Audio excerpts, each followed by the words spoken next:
আসসালামু আলাইকুম ওয়া রাহমাতুল্লাহি ওয়া বারাকাতুহু। ইন্নাল হামদালিল্লাহ ওয়াসসালাতু ওয়াসসালামু আলা রাসূলিল্লাহি ওয়া বা'দ। আজকে আলোচনা করব বিক্ষিপ্ত কিছু স্বপ্নের ব্যাখ্যা নিয়ে। স্বপ্নে কি দেখলে কি হয়, এখানে অনেক বিষয়গুলো নিয়ে বিক্ষিপ্ত বিষয় নিয়ে আলোচনা থাকবে। যারা একবার এক একটা জিনিস স্বপ্নে দেখেন তাদের জন্য আজকের এই ভিডিওটি মোস্ট ইম্পর্টেন্ট হতে চলেছে। হতে পারে আপনি যা জানতে চাচ্ছিলেন মনের মধ্যে ঘুরছে ওটাই আজকে এই ভিডিওতে পেয়ে যাবেন। সম্মানিত প্রিয় উপস্থিতবৃন্দ, কথা দীর্ঘায়িত না করে মূল আলোচনা শুরু করে দিচ্ছি। স্বপ্নে কোনো মানুষ যদি একটা জায়গা থেকে পড়ে মৃত্যুবরণ করতে দেখে, এর অর্থ হচ্ছে সে নিজে ইসলাম থেকে প্রত্যাবর্তন করার সম্ভাবনা রয়েছে। স্বপ্নে কোনো মানুষ যদি দেখতে পায় যে সে নিজে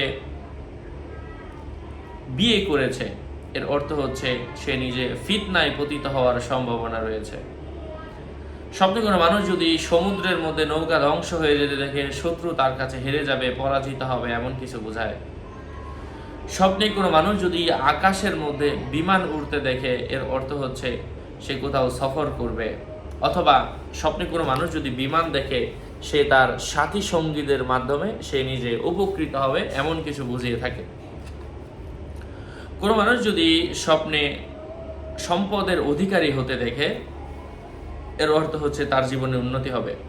বাতাসে ডানা ওড়াতে দেখার অর্থ হচ্ছে সে নিজে বিপদে পড়ার সম্ভাবনা রয়েছে। স্বপ্নে কোনো মানুষ যদি মসজিদ থেকে বাজারে লাফ দিয়ে যেতে দেখে, সে দুনিয়াকে আখিরাতের উপর প্রাধান্য দিবে। বাজার থেকে মসজিদে আসতে দেখলে আখিরাতের কাজ করার সুযোগ পাবে। আকাশে বিমান ওঠানামা করতে দেখার অর্থ হচ্ছে তার নিজের মালামাল ধ্বংস হওয়ার সম্ভাবনা রয়েছে। যদি কোনো মানুষ স্বপ্নে দেখে যে বাতাসের কালো রং, অর্থাৎ যে বাতাসের তো কোনো রং হয় না, দেখা যায় না, কিন্তু স্বপ্নে সে দেখলো বাতাসের রংটা কালো হয়ে গিয়েছে, এই স্বপ্ন দেখার অর্থ হচ্ছে তার জীবনে কোনো কিছু অস্থিরতা বইবে, দুর্ভিক্ষের কারণ। স্বপ্নে কোনো মানুষ যদি দেখতে পায়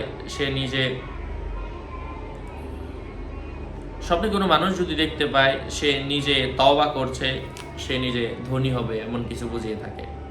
কারণ আল্লাহ পাক বলেছেন, ইস্তাগফিরু রাব্বাকুম ইন্নাহু কানা গফফারা ওয়া ইউমদিদুকুম বিআমওয়ালি ওয়া বানিন ওয়া ইয়াজআল লাকুম আনহারা।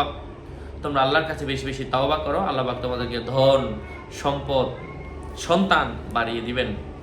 তো তওবা করার ক্ষেত্রে এই সম্পদ বৃদ্ধির কথা বলা হয়েছে, সেখান থেকে উলামায়ে কেরামগণ ব্যাখ্যা করে এই কথা বলেছেন। যাই হোক, আরও আপডেট পেতে এর সাথেই থাকবেন। সকলের মঙ্গল কামনা করে এখানে শেষ করছি। দেখা হবে অন্য কোনো ভিডিওতে। আসসালামু আলাইকুম ওয়া রাহমাতুল্লাহি ওয়া বারাকাতুহু।